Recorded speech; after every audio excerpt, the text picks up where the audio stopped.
Welcome to this explainer. Okay, let's dive into this because have you ever felt like you're completely trapped by your own mind? Yeah, today we are breaking out of that mental prison.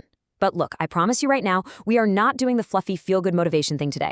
Motivation? That's for people who want comfortable little lies. Instead, we're going to lean into some dark, harsh observations about human biology. We're going to figure out exactly how to hack this literal glitch in your DNA that's holding you back.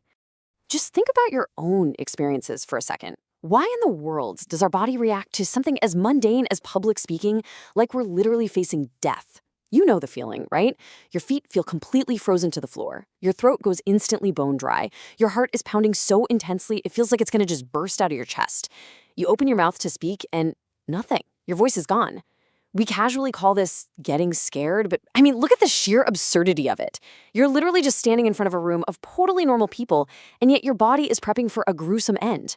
Section 1. The biological glitch. Outdated survival software. To understand why your body betrays you like this, we've got to look back at our origins. The truth is, you are biologically designed to be afraid. Thousands of years ago, fear wasn't an obstacle. It was your bodyguard. It was the absolute crucial mechanism that kept your ancestors alive in a seriously dangerous world. And this brilliantly illustrates exactly what I mean. Think about the past. A few thousand years ago, if the grass rustled, it probably meant a lion was stalking you. If you didn't panic and run instantly, you faced literal death. Now look at the present. Today, there are no lions hiding in your office. The rustling grass of today is, giving a public presentation, walking up to talk to a girl you like, or starting a new business. But our everyday modern tasks trigger the exact same ancient life or death panic. See, the environment changed, but your biology didn't. Your brain is essentially running ancient survival software in a highly modern world. So that extreme physical reaction you experience, it's not because you're weak, it's not because you're broken, it's just a software glitch. Your old, primitive brain is literally convincing your nervous system that if you go out on that stage and stutter, you are going to die. It literally cannot tell the difference between social embarrassment and a physical predator. We hear these societal platitudes all the time, right? Things like, victory lies beyond fear. Society loves slapping that on motivational posters and repeating it on an endless loop. But based on our dark observations today, we really need to call this out for what it is: complete nonsense. It totally misunderstands the fundamental mechanics of what's actually happening inside your body. Because fear is not some profound, deep emotional state that you have to sit around and philosophize about or conquer with sheer willpower. No. Fear is just a chemical signal. It's a genetic manipulation designed to keep a prehistoric version of you alive. Listen, if you view fear as a valid emotion, you become a slave to it. You validate it. But the second you treat it as a chemical defeat, a simple, outdated biological glitch, you instantly become the master of it.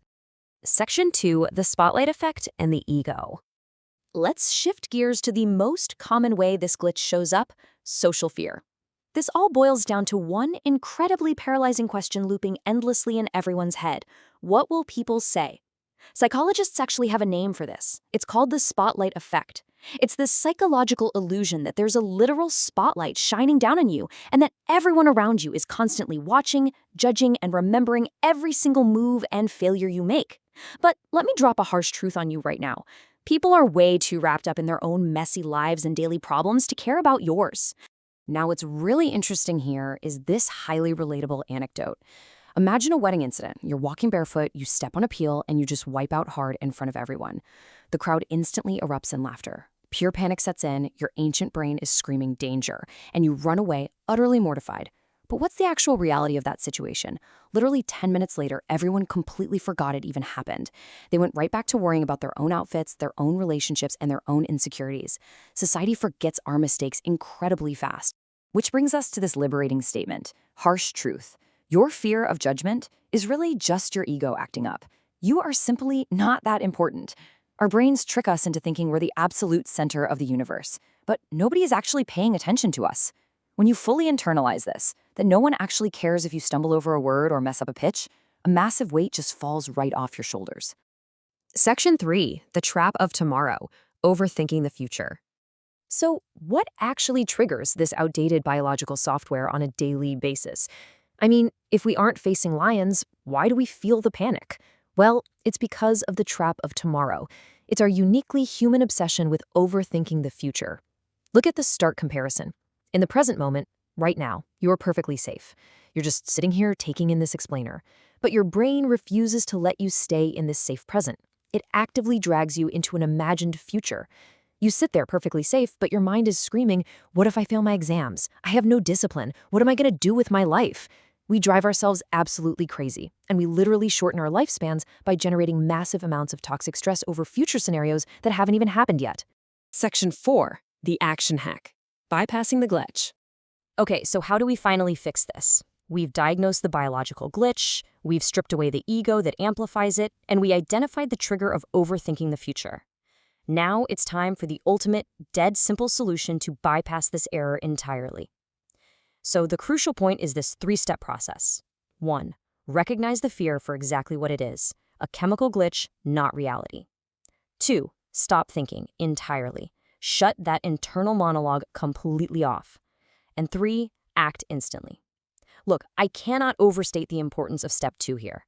If you give your brain even 1 minute to sit there and think about the task you're about to do, it's going to boot up that old survival software, flood your body with stress chemicals, and totally sabotage the moment.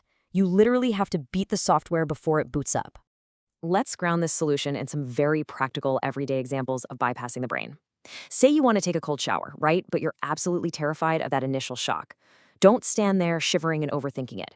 Throw off your clothes and jump in instantly. Or what about public speaking? The moment it is your turn, step onto that stage instantly.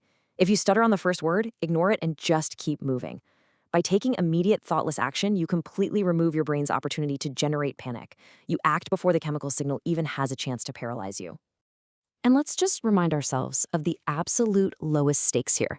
What is the worst-case scenario if you act instantly and completely mess up? At worst, they laugh for a few minutes. That's literally it. They do not have the power to actually hurt you. They're not predators coming to eat you. They have absolutely zero real power over you. The physical danger your body is preparing for is entirely fabricated by an outdated brain. And that brings us to the end of our explainer, which brings us with one final, pretty provocative question. Now that you know the dark truth about how your biology actually operates, will you stay a slave to outdated biological software, letting a glitch rob you of your potential? Or will you hack the system, shut down the overthinking, and act instantly? The door to your mental cage has literally always been wide open.